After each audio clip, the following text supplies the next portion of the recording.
बच्चों, आपका आपके अपने YouTube चैनल पर बहुत बहुत स्वागत है।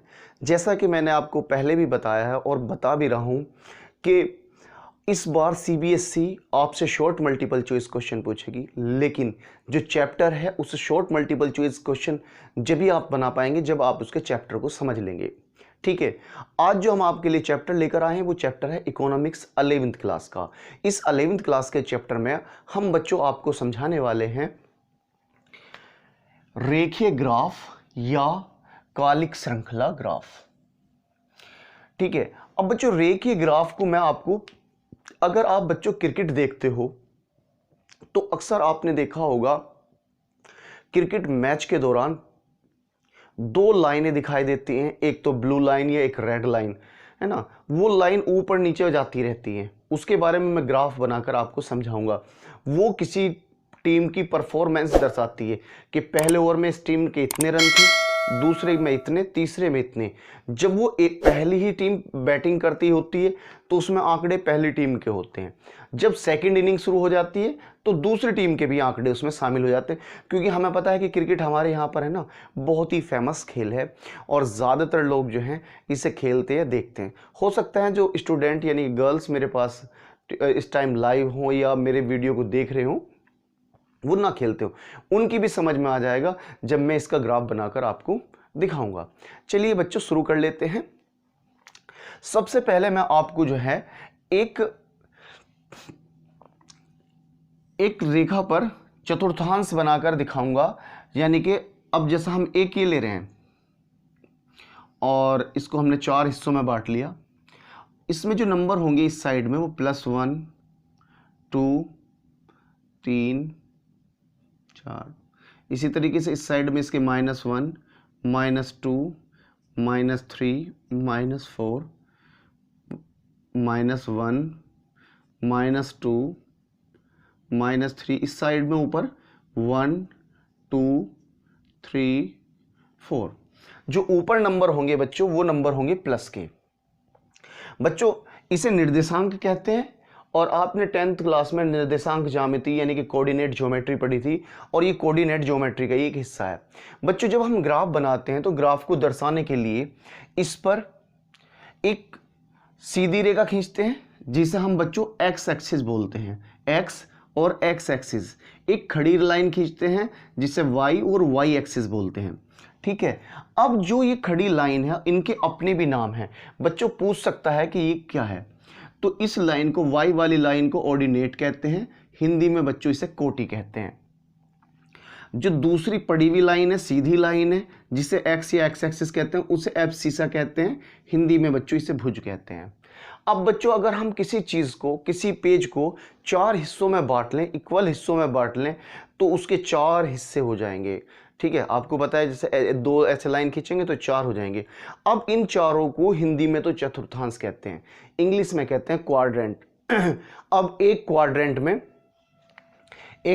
ये, तो इसे प्रथम चतुर्थांश यानी फर्स्ट क्वाड्रेंट, इसे सेकंड क्वाड्रेंट यानी कि द्वितीय चतुर्थांश, इसे तृतीय चतुर्थांश और इसे बच्चों चतुर्थ चतुर्थांश यानी fourth quadrant. First quadrant, second quadrant, third quadrant और फोर्थ क्वाड्रेंट। तो मैंने बताया कि कितने क्वाड्रेंट हो गए, 4 क्वाड्रेंट हो गए। अब जब हम इन 4 क्वाड्रेंट को देखेंगे तो इनमें जो संख्याएं दी होंगी, संख्याएं आएंगी, उन्हें हम कैसे पता करेंगे। देखिएगा, सबसे पहले अगर मैंने एक नंबर लिखा 4,-5, तो ये एक कोमा है, एक कोऑर्डिनेट है। इस कोऑर्डिनेट में x तो प्लस का है क्योंकि इसके आगे कोई निशान नहीं है, y है माइनस का। ठीक है, प्लस माइनस। अब अगर हम इसमें देखें प्लस माइनस की स्थिति, तो ये फोर्थ क्वाड्रेंट में, क्योंकि x पहला वाला जो नंबर होता है वो x होता है, पीछे वाला जो नंबर होता है बच्चों वो y नंबर होता है। पहला वाला x और बाद वाला y होता है। अब जब हम इसमें x और y देख रहे हैं तो x हमारा प्लस का है और y माइनस का। अब चतुर्थांश देखते हैं, ये फोर्थ चतुर्थांश में ऐसी स्थिति है। अब देखो ये पता कैसे चले कि ये प्लस के हैं या माइनस के हैं। अब सबसे पहले हमने देखा कि इस साइड में जितने भी नंबर हैं पहले चतुर्थांश के लिए, ऊपर वाले नंबर x प्लस है, y कैसा है, प्लस, तो x भी प्लस और y भी प्लस। अब आ जाओ दूसरे चतुर्थांश में। सबसे पहले हम लिखेंगे x, x कैसा है माइनस का, तो माइनस लिख दिया। और दूसरे नंबर पे आएगा हमारा y, y कैसा है हमारा प्लस का, तो माइनस प्लस। अब तीसरे चतुर्थांश में आएंगे तो पहला होता है x, x यानी एब्सिस या भुज, वो कैसा है माइनस का। और y कैसा है नीचे की तरफ, ये भी बच्चों माइनस का है। तो तीसरे चतुर्थांश के दोनों निशान माइनस के होंगे।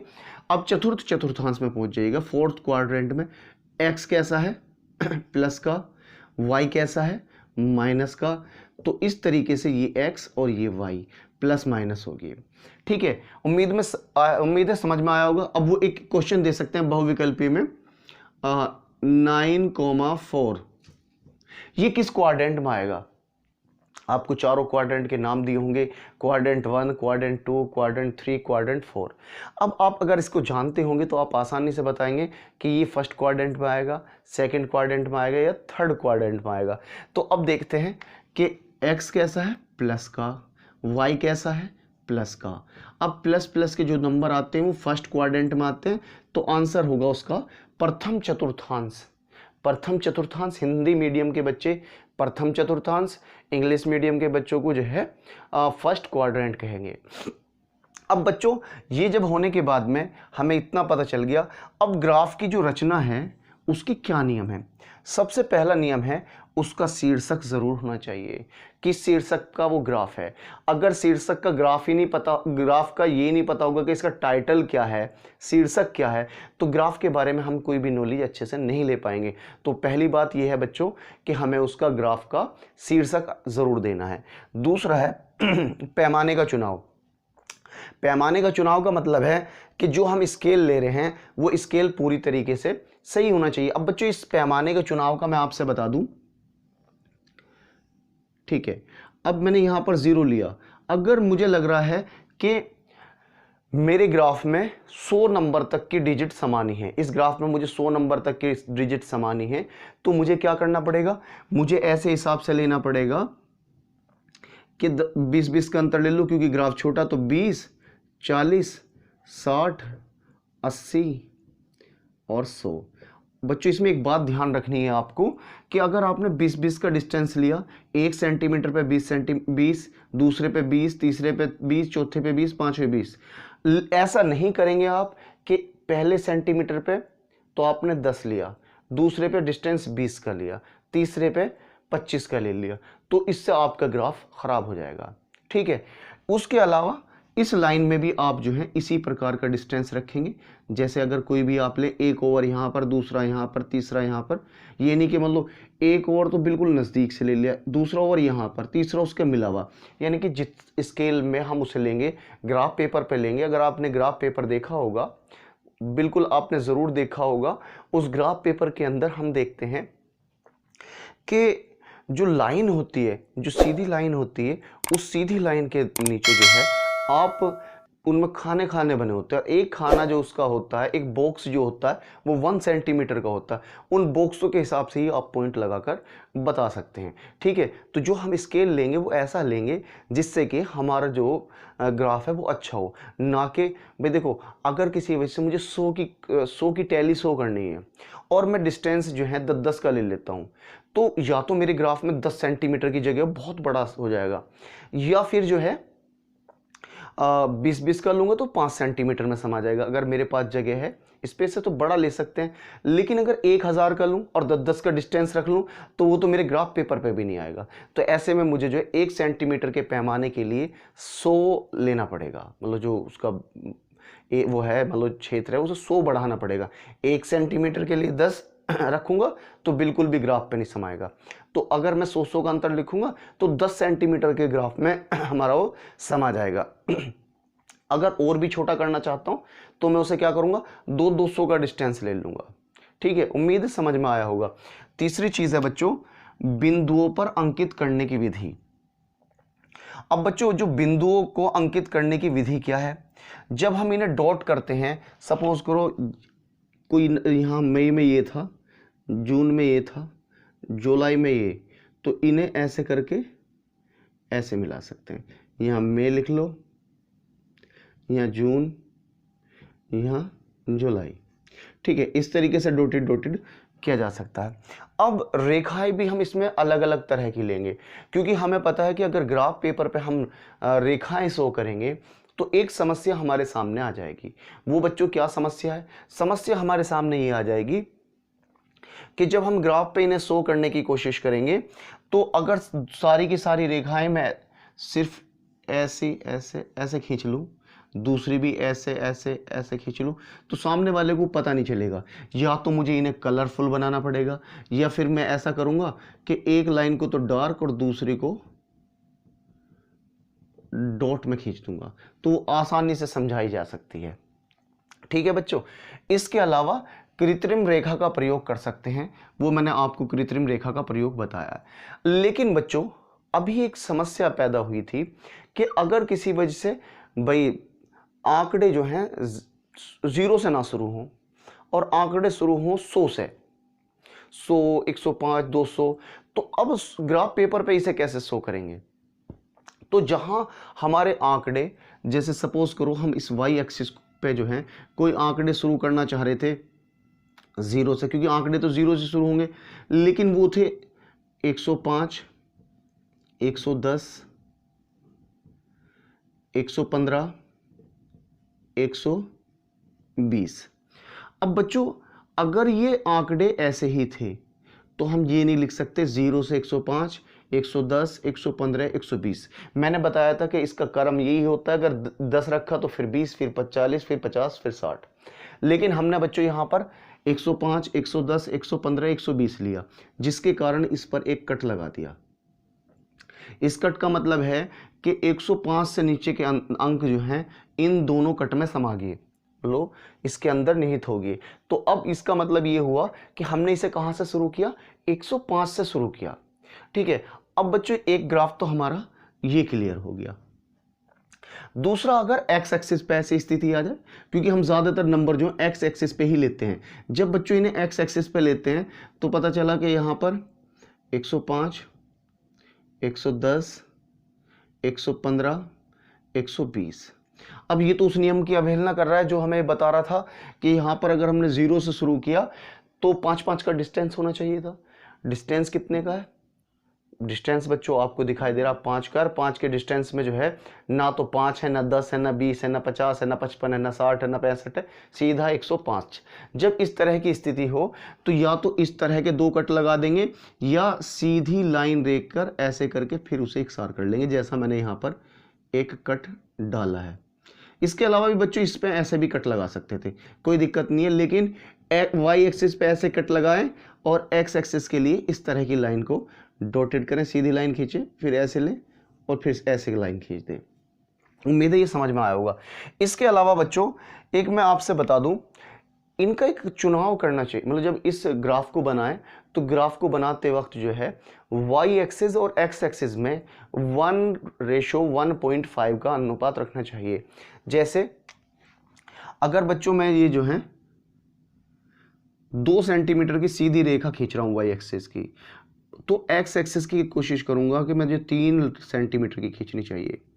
ठीक है, या यूं कह सकता हूं कि अगर एक्स एक्सिस की मैंने 4 सेंटीमीटर की खींची है तो वाई एक्सिस को मुझे 6 सेंटीमीटर लेना चाहिए। ये एक आइडियल रेशियो है ग्राफ के उनका, मतलब ग्राफ पे जो है एक्स एक्सिस और वाई एक्सिस शो करने का।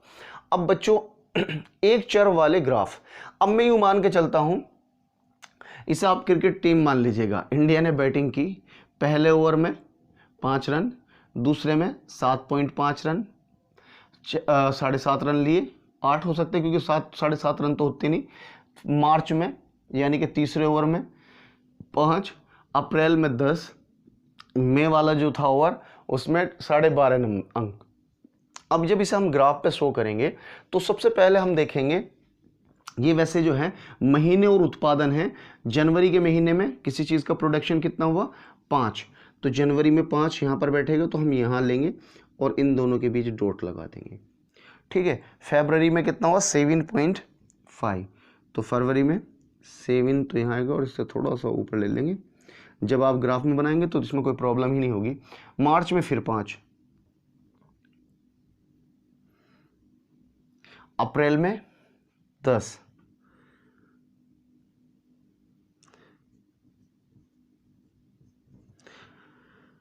फिर उसके बाद मई में कितना है 12.5। ठीक है, अब देखो जब इसे मिलाएंगे तो इससे मिला दिया। ठीक है, इस तरीके से हम इन्हें मिला देंगे तो ये हमारा जो ग्राफ हो जाएगा। अब सपोज करो ये तो ए कंपनी थी, ए कंपनी का उत्पादन था। अगर मैं इसे बी कंपनी का उत्पादन बना लूँ यहाँ पर ही अपनी मर्जी से, क्योंकि बच्चों मैं यहाँ एक चर का देख रहा हूँ। एक चर का मतलब वन वेरिएबल का। अगर एक से ज़्यादा चर हों, यानी कि कंपनियां एक से ज़्यादा हों, जैसा टीम तो 2 होंगी, एक ने तो बैटिंग कर ली 4 ओवर, दूसरी अगर बैटिंग करेगी, सपोज करो उसने जो है 6, 9, 4, 7 और 2। उसकी परफॉर्मेंस कुछ ऐसे थी बी कंपनी की। उसका जो उत्पादन था वो उत्पादन पहले जनवरी के महीने में 6, फरवरी में 9, मार्च में 4, अप्रैल में 7 और मई में उसका प्रोडक्शन घट के 2 रह गया। अब इसे भी हम ऐसे ही शो कर लेंगे। भाई देखो हमने देखा जनवरी में कितना 6, तो 6 यहाँ पर था। फरवरी में हो गया 7.5, तो फरवरी यहाँ आई और 7.5 हमारा यहाँ आया। मार्च में कितना हुआ 9, तो मार्च के महीने में यहाँ। अप्रैल में घट के रह गया 4 और मई में तो ये बिल्कुल और घट गया 2। अब बच्चों देखो एक लाइन को तो हमने डार्क बना ली, तो दूसरी को हम क्या करेंगे डॉटेड लाइन बना लेंगे या हल्की लाइन बना लेंगे। लेकिन हल्की लाइन का इसमें नहीं पता चल पाने का, तो इसलिए इसे हमने क्या किया डॉटेड लाइन में डिवाइड कर दिया। तो हम लिख लेंगे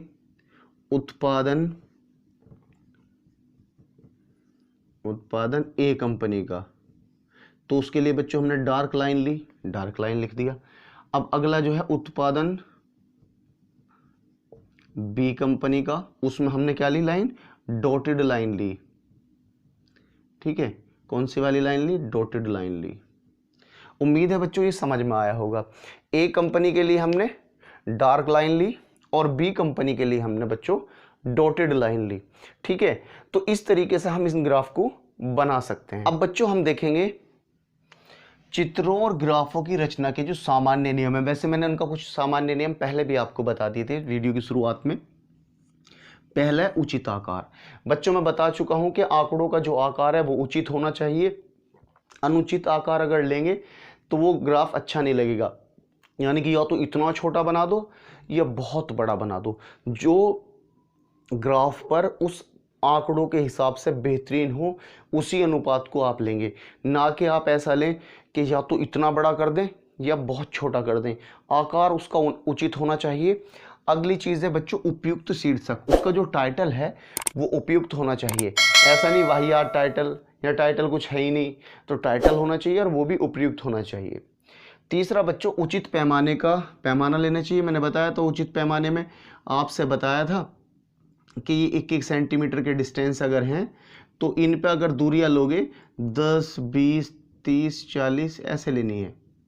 10, 20, 30, 40 या यूँ कह सकते हो ऊपर 5, 10, 15, 20 ऐसे कर सकते हैं।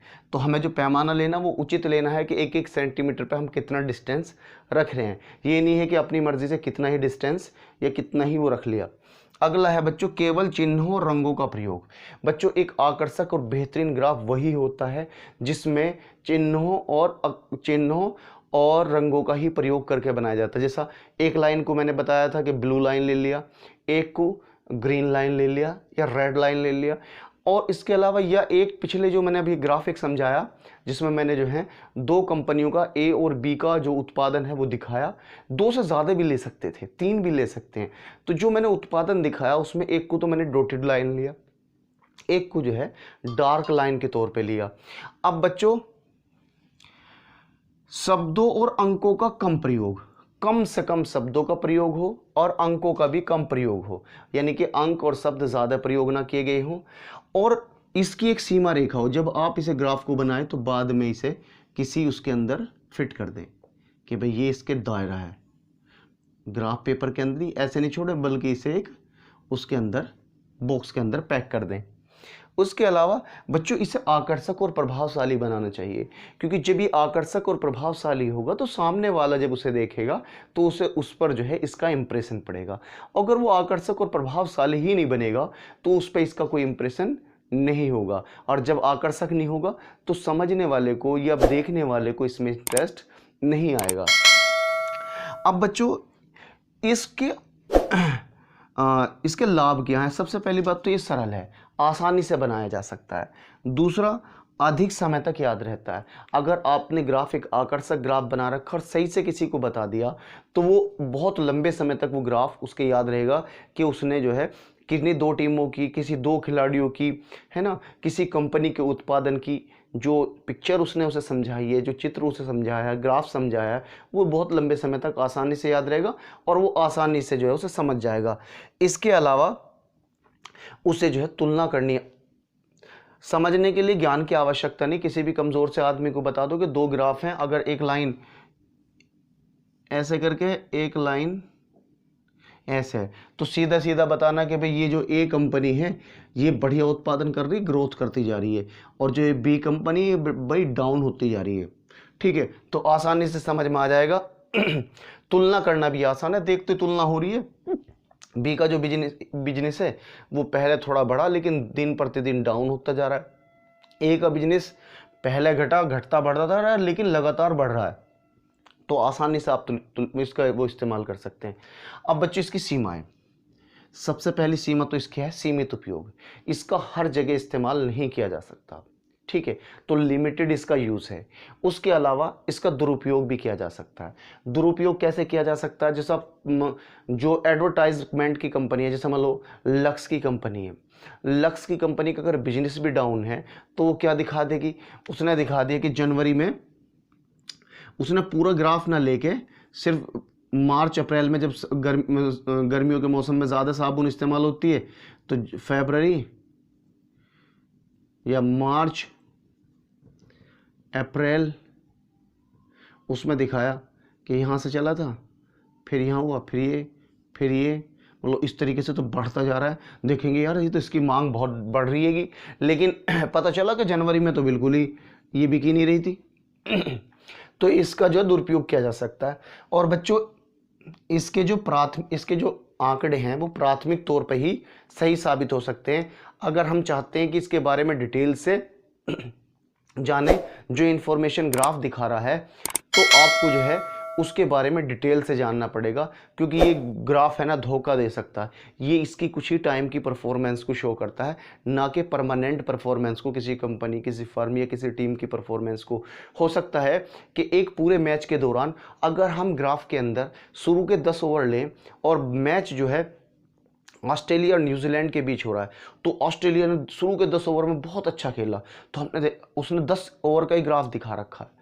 अब जो खराब खेला उसके बाद पता चला कि 10 ओवर के बाद ऑस्ट्रेलिया की टीम की स्थिति डाउन होगी, तो जो उसकी परफॉर्मेंस थी वो भी डाउन होनी है।